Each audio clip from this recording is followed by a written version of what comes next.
एक दिन रात को 12 बजे कर दिया कि 500 और 1000 का नोट अब बेकार कागज हो गया। तो ऐसे तुगलकी फरमान उन्होंने किए। चाहे आप ये ले लो, अपना अग्निवीर वाला ले लो, कोई किसी ने मांग नहीं करी, किसी के हित में नहीं है, देश हित में नहीं है, वो कर दिया। सेना के साथ किसी भी सरकार ने, चाहे इनकी सरकार रही हो पहले, चाहे और किसी के रही हो, किसी भी सरकार ने सेना के मामले में कभी हस्तक्षेप करने की सोची नहीं, क्योंकि वो एक ऐसा संगठन है हमारा जो देश सेवा में के लिए उसको अपने हिसाब से चलते रहना चाहिए, चलने देना चाहिए। उसमें भी अब न तो आपके कोई सूबेदार साहब होंगे, न कोई कप्तान साहब होंगे तो अग्निवीर होंगे। काले धन की बात कर रहे थे, काला धन लाए नहीं विदेश से, उल्टा यहाँ से कोई 10,000 करोड़ लेके बग गया, कोई नीरू मोदी, कोई मेहुल चौकसी, कोई माल्यार, कोई पता नहीं गुप्ता बंधु, कितने कितने लोग 25-25 हजार करोड़ रुपए लेके बग गए।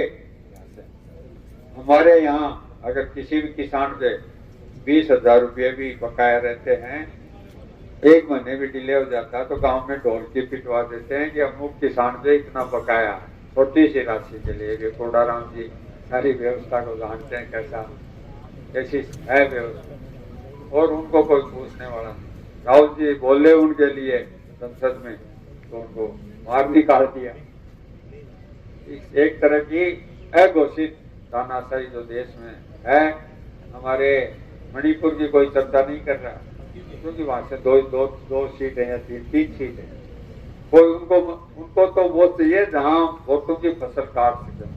किसान बैठे थे धरने पर, इसलिए बैठे थे कि इन्होंने पहले तो उनको कहा कि आप प्याज दुगनी करेंगे, दुगनी तो करी नहीं, 3 काले कानून और उल्टे उन पर लाद दिए, जिससे मंडियां खत्म हो जाती, सारी जो हमारी मार्केटिंग की व्यवस्था वो खत्म हो जाती। कुछ मुट्ठी भर लोग जो 2 ही हैं इस देश में, वो बड़े बड़े गोदाम बना लेते, आप अपनी जमीन पर एक तरह से मजदूर हो जाते या किराएदार हो जाते, आपकी फसल आती तब वो खरीद लेते, और जब बेचने का समय आता तो वो दाम बढ़ा के बेचते, क्योंकि और जगह वो मिलती नहीं, कंपटीशन खत्म हो जाता।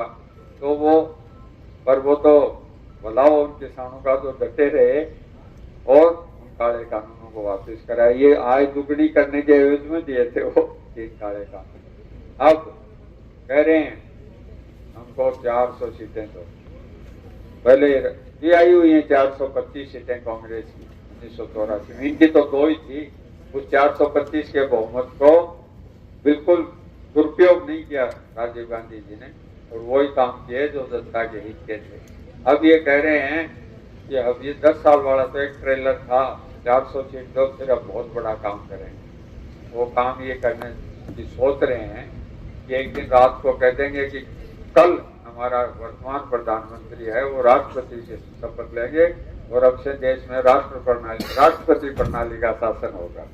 ये बहुत देश है बड़ा, अलग तरह की संस्कृतियां हैं, अलग तरह की भाषाएं हैं, अलग तरह का रहन सहन है।